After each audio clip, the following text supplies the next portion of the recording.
Oh, hello there. I almost didn't see you. I was so busy laying down world record scores. If you've ever played Donkey Kong, you know how difficult it can be to jump onto an elevator without plummeting to your death. This used to happen in the real world, too. For years, elevator shafts were like our top natural predator. Always hungry, jaws open wide, awaiting human sacrifice. Then, an inventor named Alexander Miles made elevators safer with automatic doors. If life were like a video game, you might say he gave us all extra lives. Welcome to Minnesota Historia. I'm Haley, your guide to Alexander Miles, Minnesota's elevator action man. So, guess how many black people lived in Minnesota Territory in 1850? It was 39. Not 39,000 or 3,900, just 39. Journalist and historian Robin Washington has theories. I have an easy answer for why in 1850 a whole lot of black people wouldn't have been coming to Minnesota. It's called Dred Scott. Dred Scott and his wife were in Minnesota. They lived here at Fort Snelling.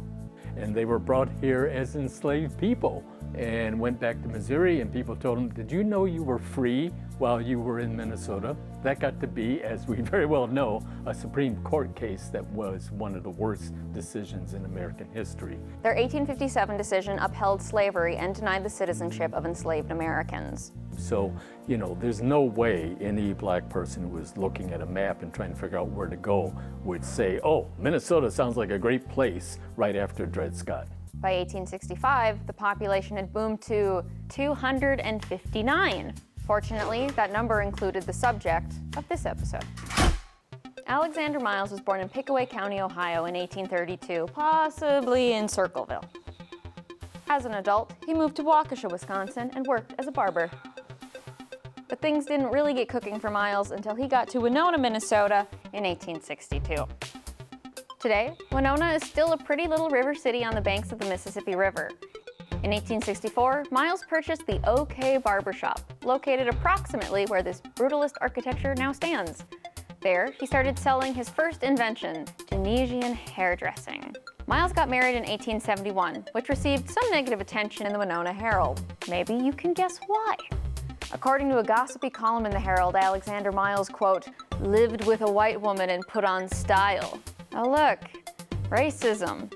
In this country. Without any context whatsoever, the Herald also accused him of trying to swindle somebody like a fashionable radical office holder. Feels like maybe it's time to leave Winona. Duluth. Well, Alexander Miles came here at a time when a lot of people came here. Duluth was growing from a population of about 2,000 people to 50,000 in, 10, 15 years or something.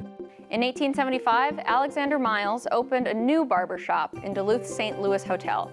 We are standing in front of the Providence Building in downtown Duluth, which is the site of the former St. Louis Hotel, which is the location where Alexander Miles had his barbershop. It was said to be the nicest in town. He used his earnings to invest in real estate. He was fortunate enough to show up after the Panic of 1873 when property values were low. And he was able to acquire land for nothing, and then Duluth boomed again, and all of a sudden there was value in all this land that he owned. This is Blake Romanesco. He's the president of the Duluth Preservation Alliance, and he's also a bit of an expert on Alexander Miles for a very cool reason. We're standing in my home right now, one of 8 rental houses built by Alexander Miles. As a real estate developer, Miles started with a 3-story office building in downtown Duluth. We are standing at the site of the Miles block, named for Alexander Miles, which he developed beginning in 1883. It was a grand building. If you look, the other buildings down the street are, well, maybe not equally opulent, but opulent. And so this was where it happened. This is where he wheeled and dealed. The Miles block is no longer there. but 6 of the houses he built still remain. Kind of this whole part of the block in the 1880s was kind of his like little estate. So kind of where like my kitchen is, he had a house there, and then he had a stable and like another building that's there. And then in 1892, he divided the lot into this housing development. So this was a rental house, a little smaller, but it was meant for a middle-class family. So we got fireplace, we have electricity, there's pocket doors, which doesn't really work anymore. The floor is kind of bowed up, but they're still there, I still have them. I knew the history of these houses, and I was like home with the flu, and I was looking through, Zillow for fun, and I'm like, oh, someone should buy that house, because whoever buys it is not going to take care of it. With my flu brain, I was like, I should do it. Oh, I should show you. You can stay there. I'll show you. Blake is the kind of person who cares so much about history, he will rush off camera during an interview and ransack his entire house just to show you an original Victorian drawer pull. So here is one of the original drawer pulls from the kitchen. So it matches the hardware on the pocket door as well. So I'm in like a Victorian homeowners group where I post lots and questions, and people are like, "Oh, it's got a name. The style has a name. I forget what it is." And then like there's a company that makes replicas that are really, really expensive. It's like $90 for like one of these. But of all the Victorian homes in Duluth, why this one? I love history, and like many people, Howard Zinn's People's History of the United States was influential on me. And so, telling these underrepresented stories of people of color, I think is incredibly important.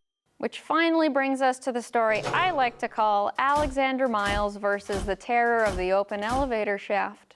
Elevating platforms have been around since the Roman Empire, but modern elevators with basic safety features didn't arrive until the 1850s. And when I say basic safety features, I mean a floor and a ceiling and brakes, but the doors were often left to chance. Back in the 1880s, it was just a cage, so you'd have a porter who would take you up and down and open the cage for you. Elevator operators had to do this manually, which was a very flawed system. It left so many doors wide open, always hungry for human flesh. It was a safety problem. People were falling down elevator shafts. It actually did happen. People died. It may or may not be true that he worried about his daughter falling down the shaft. Yeah, I would have been concerned that my little girl, would perhaps fall down. So, the hero of our story invented elevator doors that could open and close automatically. These doors are smarter than people, thanks to a flexible belt that hits drums located above and below each floor. Look, I don't understand his patent either. I just know elevator shafts have ceased their quenchless thirst for blood.